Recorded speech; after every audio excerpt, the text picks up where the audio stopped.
thank you for joining us again for another episode of our Champions of Change series. As you know, this is part of SHRM's Together Forward at Work initiative, which we launched last summer. And I'm so excited to bring to you real-life examples of how workplaces are tackling the issue of racial equity at this time. Last December, J.P.Morgan Chase, who has been working on issues related to racial equity for some time through its Advancing Black Pathways initiative, appointed Byna Elliot to lead the effort. We're so excited to have her with us today. You know, she's fairly new in the job, and I know she has tons of work to do, especially with all we're hearing about the finance and banking industry now. And so I can't thank you enough, Byna, for joining us here today. Thanks, Emily. It's my pleasure to really join you all. All right, so let's get started because Advancing Black Pathways isn't a new initiative. It's something that the organization has been committed to for some time. Talk to me about what it is and what you envision now in your time as heading up the initiative. So thanks, Emily, for that question. J.P.Morgan Chase launched Advancing Black Pathways in 2019. And at the time, I wasn't in the organization. I was actually at a competitor. But I admired the bold stance that they took around advancing the racial equity discussions and race equality in this country. And they really focused on four key components that we know plague the Black community and how we can play a part in addressing that. One was around careers and skills, creating those opportunities for employment and career mobility.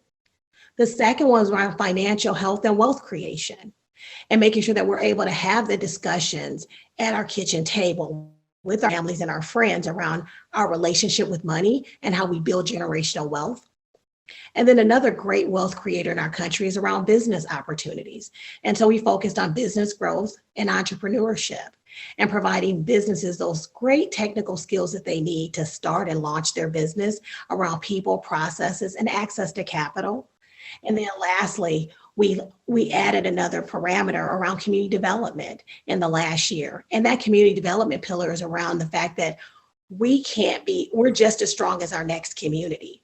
And so if our communities are thriving, our business can be thriving, but we can't do it alone. And so we have to be part of the solutions in our communities. And so when you think about talking about advancing Black pathways 2 years before that moment in our history last year in 2020, where a lot of pronouncements and announcements were made, we were proud that we were already on that journey.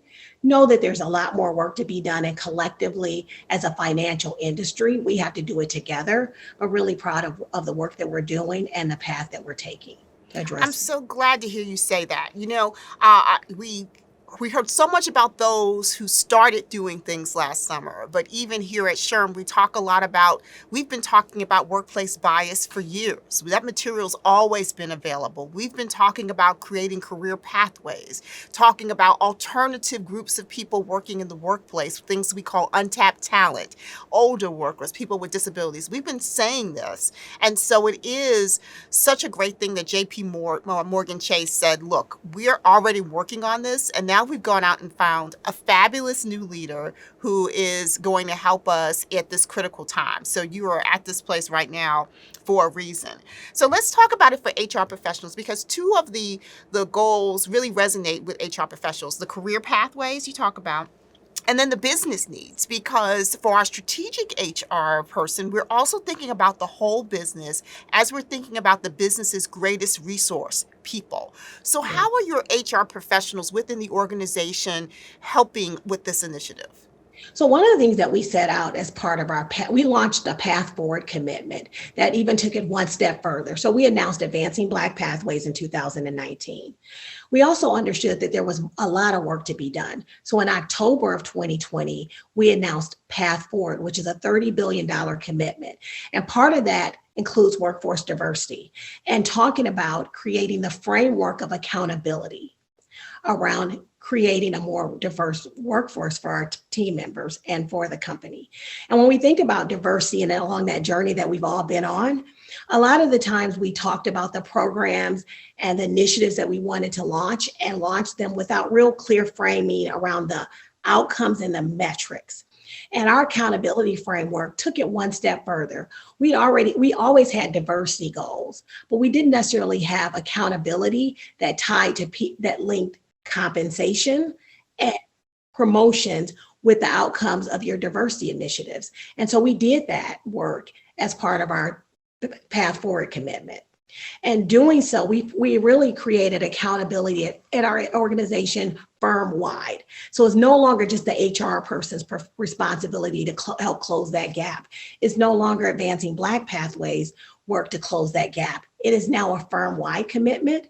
And so that's, I think, is a critical piece of it, is making sure that their accountability and the opportunities to drive change is shared in the entire organization. That's important. And then we set clear goals around what does that look like. So we set a goal around creating a pipeline for career advancement for college students, and set a goal of 4,000 students that we would hire over the next 5 years into analysts and jobs at our organization. And so that set a really good standard for what we want to achieve. Can you imagine being in college and trying to figure out what soft skills and hard skills you need to get that first job? So that's what we wanted to do. We wanted to make sure that we created an opportunity for those students to get that education and get the degree, but be able to get a job that allows them to put that into practice and start to build wealth and create opportunity for themselves and their families. And I'm happy to say, since we launched that commitment, we are over 50% there in just the first 2 years. So we're gonna blow through that number. And we also launched a program called our fellowship program for sophomores. Most colleges are getting juniors and seniors ready for their jobs. We wanted to get to those students even earlier and make sure that they understood that J.P.Morgan Chase was a place that they could work and feel comfortable. And we want to do soft skills and hard skills with them. And you think, oh, sophomores, they're so green. We just doubled our group this year. And what we got the feedback from our line of business partners on when we presented those students to them is that they were blown away with the talent at the sophomore level.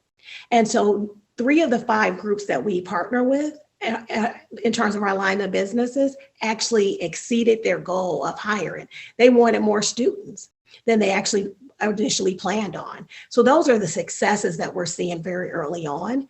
We also are looking at the metrics around all of our different levels of employees, and we're no longer grouping it together.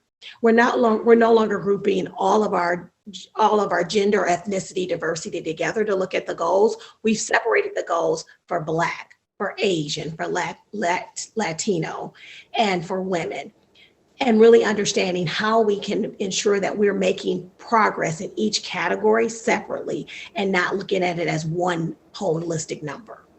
Well, I love that. We talk a lot about, when we started this Together Forward at Work initiative, that our Blue Ribbon Commission was to talk about racial equity as it relates to Black people in the workplace. But what you're showing us and what we think we can do with this is it gives you a framework, and then you can address all the specific needs of each group that has felt marginalized in the workplace. And just because it started with one goal, that it can really help you throughout the organization on all of your goals and include in making your workplace more inclusive. And can we talk about that a little bit too? Because you did talk about it's not just about the numbers, it's how are you creating an inclusive environment? These students, and I think about as a sophomore, if you told me I could have gotten an internship at J.P.Morgan Chase, this Queens, New York girl just would have been so excited. Right? And this is an amazing opportunity. How do you make sure when they arrive, when they're there, that the environment feels inclusive enough for them? Because it's one thing to have the numbers, but you got to retain people, and word of mouth, you want these students to keep coming back and talking about the great experience. You're absolutely right, Emily. And so it is a work in progress. So I won't say we've arrived and we've got all the answers and the secret sauce, but it is a work in progress. But we're really focused on creating that initial 6 weeks that is supporting and creates a cohort group for them to continue to work and learn from each other and even connect even when they're back on their college campuses. And then we talk to them about how we can stay in touch. So we do webinars with them. We have 2 times a year, we'll do conferences with those students to really engage them around some of the soft skills and hard skills that we want them to have, even as they come back in their junior year. And hopefully they're ambassadors. And we want make sure that they are also on campus telling people, my experience at J.P.Morgan Chase was great as a sophomore. You should join us next year because we hire far more students as juniors. So we want to make sure that there are ambassadors on those campuses and that they have a great experience. And when we bring them back in their junior year or their senior year, continue to connect them with those opportunities. And the work to be done is after we bring them all the way through those cycles of internships and they land their first job, we're finding that that first year or second year is where we lose some of our talent. So we're spending a lot of time on how we support that alumni cohort group, right? So they've been connected, they've been fully supported in their internship and throughout those first 2 years as a J.P. Morgan intern. But when we give them over to the lines of business, we sort of let them own that all by themselves. And we think that's the work to be done. And so I'd love to come back later on and talk through that, but we're building out that cohort group to support them to make sure that they understand that they're still supported and have the same tools that they took advantage of in their first 2 years as interns, in their first 2 years as an associate or analyst for us as well. Because we want to retain them. We want them to be our MDs and CEOs in 10 or 15 years. And look, we all say Rome was not built in a day. There's so much expectation to solve problems that have been here for centuries, right? If we think about it. And it's now, but the fact that you can see the growth and, look, I've got them when they get here initially. Now, really, the issue is getting them through those first few years as a full-fledged employee. And that's so critical. How you begin. Here we talk about red carpet in, red carpet out. How you begin your experience in the workplace will be so crucial to your retention going forward.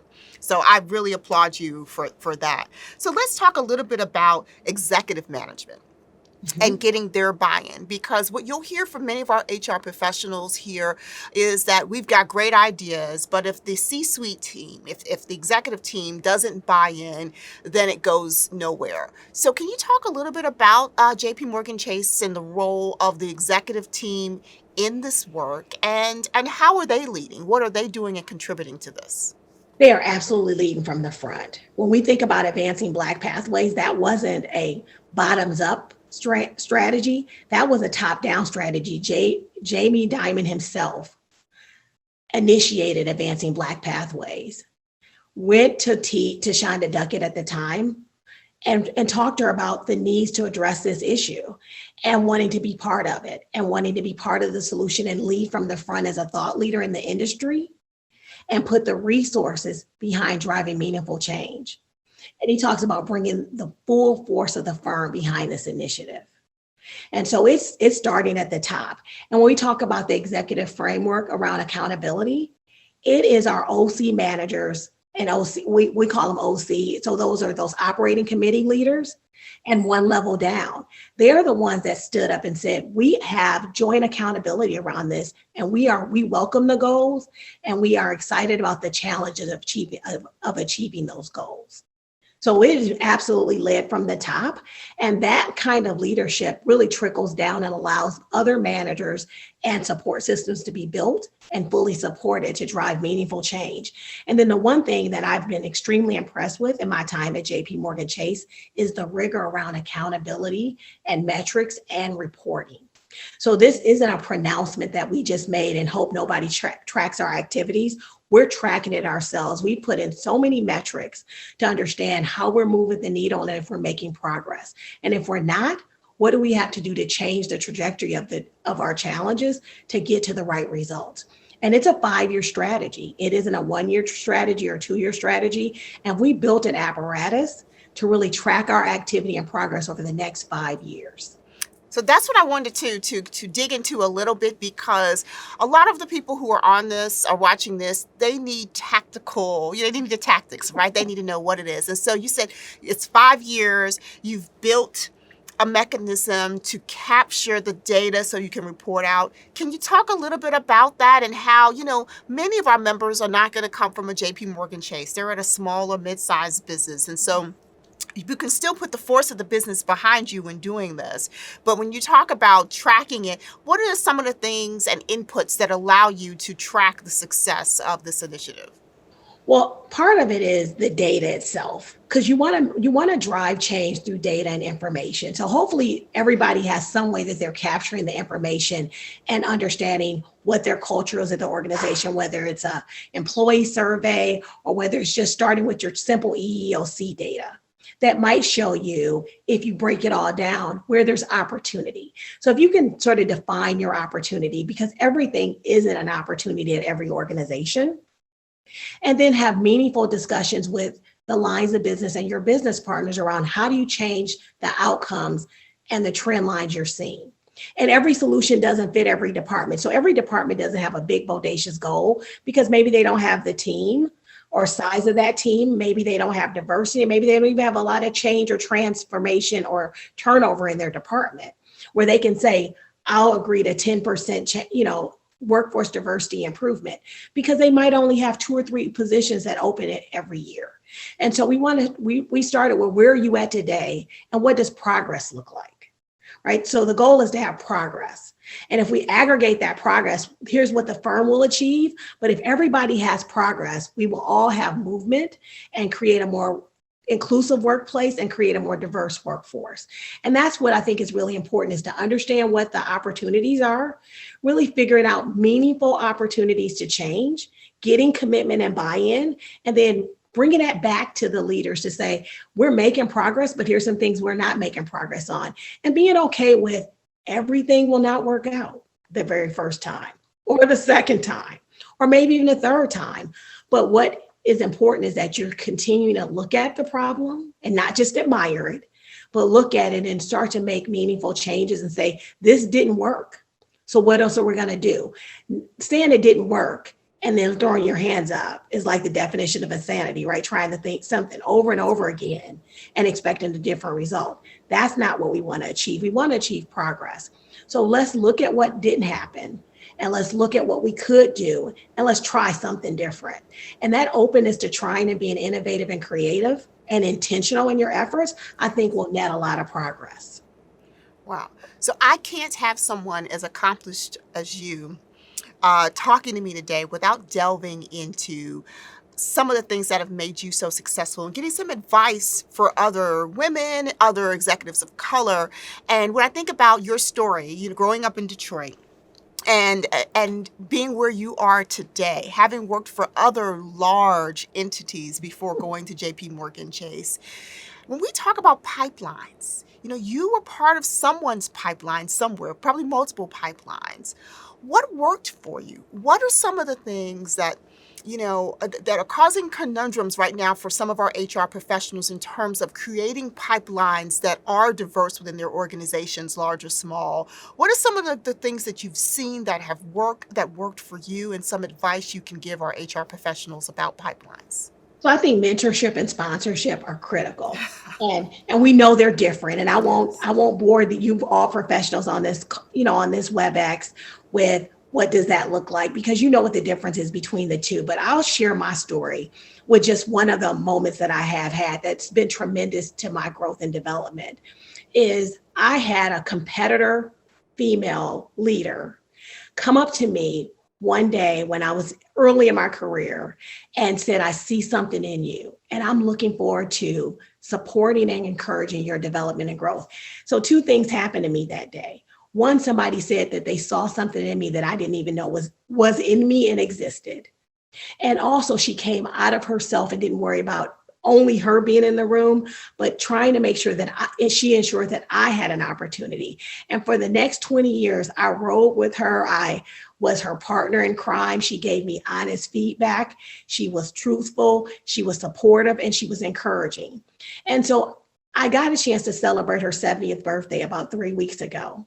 And when I walked in the room, she started crying. And I said, I should be the one crying, because you impacted my life in a way that I never expected, that 20 years later, I'd be in this role doing this work and having the impact that I'm having. And it's because you weren't selfish, that you saw something in me, that you leaned in, you supported it, you grew it, you nurtured it, you gave it honest feedback. And because of that, that's why I'm sitting here talking to you. And I hope to be that person for another young person. And I think that that's really important, is that we encourage that mentorship and sponsorship and call it what it is, and be encouraging and provide support systems for it, and provide people the skills to do it if they don't know how. She instinctually knew how to do it. And I watched her do it to me and provide that support for me. So now I can do it for somebody else. And so I always try to give her flowers because I'm standing on her shoulders. I'm standing on a bunch of women's shoulders and a bunch of men's shoulders. And that's really important. The other thing that I would say is allyship, which is a new buzzword. But that means that all of us can point to our careers and say, not only did a Black person help me, but a white person helped me or a white male helped me. And so it takes all of us collectively to lean in and say that I see and honor talent, and I want to support and grow talent on my team. And look honestly at your workforce. And if there's opportunity to ensure that you have diversity in your workforce, lean into that.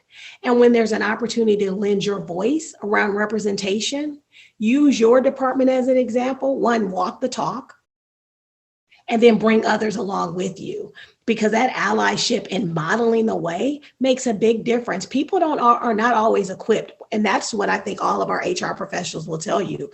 70% of our managers want to do the right thing, but they're not equipped with the tools. And so how do we replicate the good people that are doing that great work, replicate those behaviors and model the way and show coach and help people get there? I so agree. Literally, we have executive team and then operations team. So we met with our operations team yesterday, and it's something I harp on with them all the time. You are a recruiter. You are someone that can identify talent, whether it's on your team, whether it's inside SHRM or outside SHRM, and you have the opportunity to identify that talent and bring it in and cultivate it. Don't always be so dependent on HR. Ask them for help.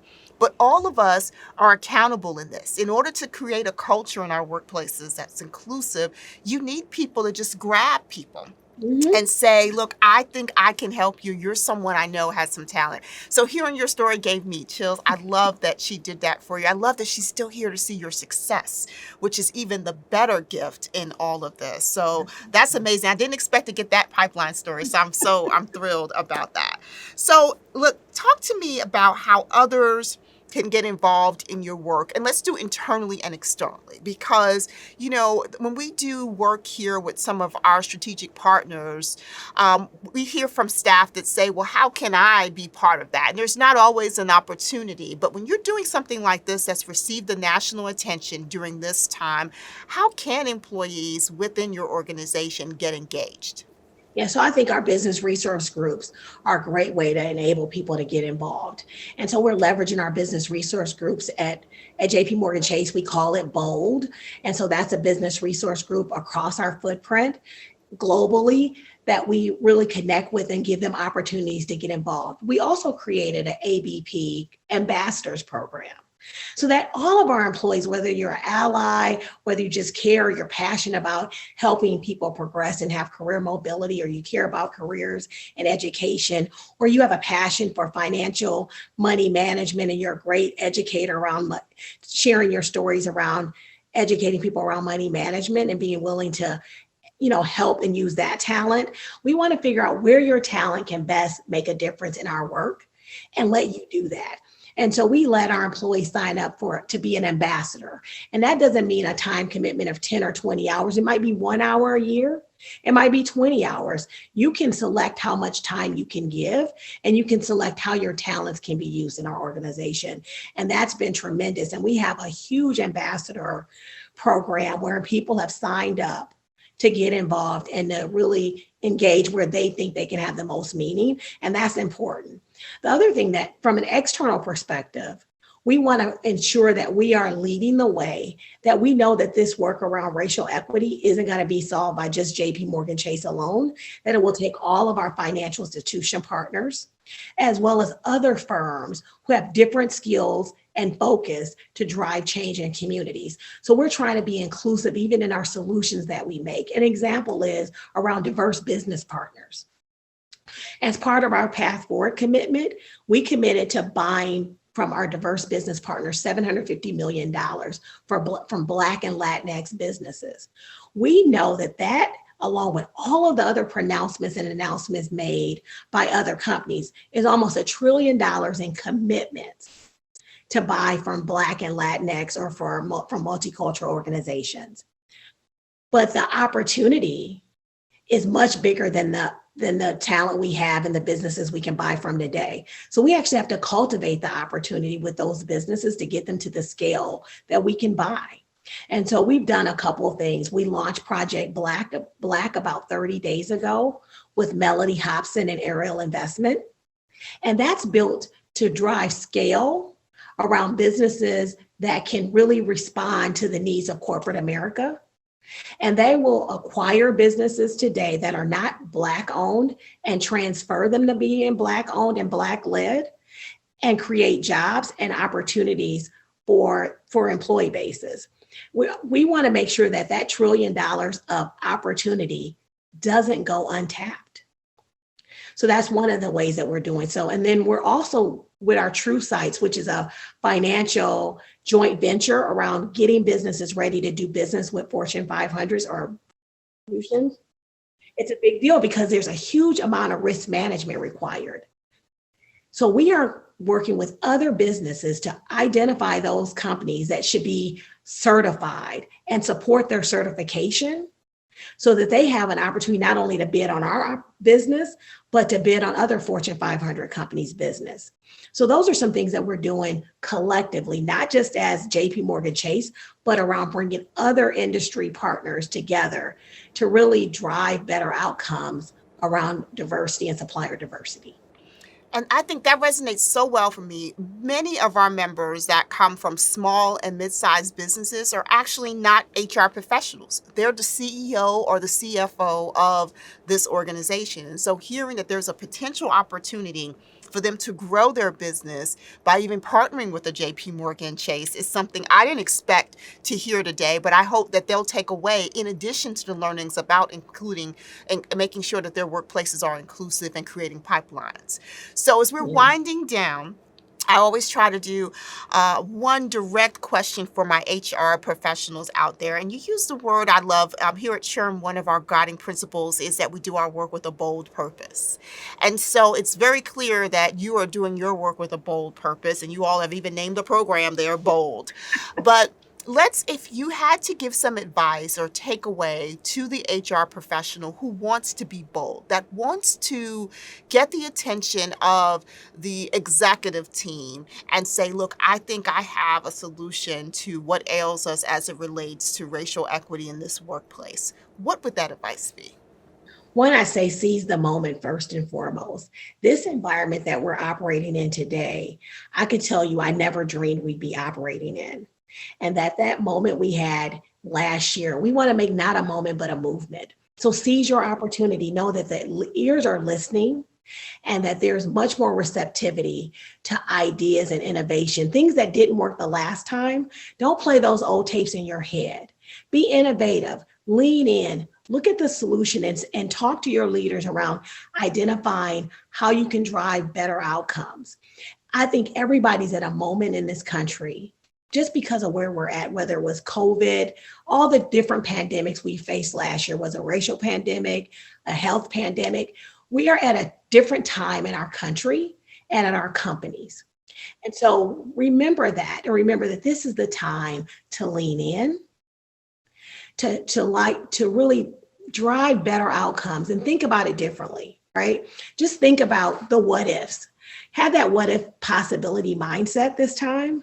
Because I know as an HR professional, there are times you try some things and it didn't go well. And so you're always wondering, do I try that again? I'm telling you, this is a different moment. This is a different time. And lean in and be very intentional and really center the discussion around the change you want to have. No, I love that. Lean in. Take advantage of the moment at this time and center that discussion. You got to focus. You can't come up in the meeting with a little bit of everything. You got to focus it. And the only thing I would add is you got to know your business's purpose, the mission of your business and the purpose of your business, the way that you've interwoven. And we didn't even talk about how this will have such a great impact on the community. That would be such a big deal. But ultimately, because that's the business that your organization knows, they knew that they could add value there, and that's how they could help. Oh, yeah. It's about leaning into your strengths. If you're a healthcare provider, there are opportunities that you'll have that are uniquely to you that are different from what we can solve at J.P.Morgan Chase. For us, it was about building wealth because that's what we are, a financial institution. It's our skill set, it's our DNA. And so understanding your company's DNA is important, but also understanding that change could happen and that it requires somebody in the room to launch the thought. Nothing will change if everybody's still going status quo. And this is not a status quo moment. I think we all understood that and realized that this was a time that we could go a little deeper and go a little further if we just brought the issue up and was willing to have the conversations and know that the conversation isn't one conversation. It might be 10, it might be 12, but that's about a journey, right? We all have to have that journey, and we have to educate along the way. We have to get more, champions to support it. And when you do that, you start to get the movement, and then you start to address culture, because culture isn't what you talk about and it's not what's on paper. It's that lived experience. You have dropped some gems right there in that last statement, right? This is not a moment, it's a movement. This is, not about the status quo. This is it. And it's multiple conversations. A lot of people get frustrated if they don't get the answer they want that first time, but it's a journey. And it's one of the things we're going to stress so much when we talk about our report of our Blue Ribbon Commission, that this is a journey for all of us in this very unique moment. And I thank you for joining us during this unique moment. It's been such a pleasure to talk to you and to talk about all the work you've got ahead of you and all the work that has happened thus far in this great initiative. Thanks so much. Thanks a lot, Emily. Really appreciate the work that you guys are doing. Thank you.